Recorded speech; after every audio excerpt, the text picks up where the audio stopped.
प्रभाग क्रमांक 18 गेली आपण अनेक वर्षापासून बघतायत की वाशी गाव असेल, मोराज असेल, पामबीच रोड असेल, या ठिकाणी अत्यंत चांगल्या पद्धतीनं विविध समाजातील लोकांना एकत्र करून एक चांगला विकासचं मॉडेल हे भगत परिवाराने या परिसरामध्ये निर्माण केलेलं आहे। या भागातील स्वच्छता असेल, रोडचं इन्फ्रास्ट्रक्चर असेल, संपूर्ण वॉर्डमधील विविध सुखसोयी असतील, तर या संपूर्ण यांच्या डेव्हलपमेंटच्या मॉडेलच्या माध्यमातून या संपूर्ण प्रभागाचा कोल हा भारतीय जनता पार्टीच्या बाजूने आहे, भगत परिवाराच्या बाजूने। त्यामुळे मला वाटतं की नवी मुंबईमधील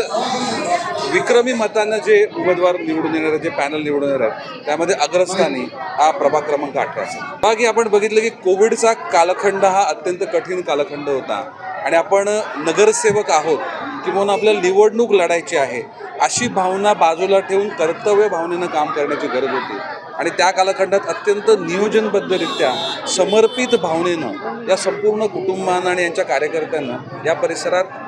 प्रचंड परिश्रम घेतले। स्वतःला सुरक्षित ठेवताना सर्वसामान्य नागरिकांना सुरक्षित ठेवण्याकरता अत्याधुनिक त्या ठिकाणी पद्धतीचा वापर असेल, स्वतःहून जाऊन एखाद्या पेशंटला कोविड सेंटरमध्ये घेऊन जाणं, हॉस्पिटलला घेऊन जाणं, अशा प्रकारची एक कर्तव्यभाव या संपूर्ण परिसरामध्ये यांनी केलेला आहे। त्यामुळे नागरिकांच्या प्रती एक चांगला भाव व्यक्त करत असताना कृतज्ञता रॅली म्हणून त्यांनी या संपूर्ण रॅलीला संबोधलं आहे। मला वाटतं की झालेल्या मतदानापैकी 75% पेक्षा जास्त मतदान हे भारतीय जनता पार्टी आणि भगत परिवाराला या प्रभागामध्ये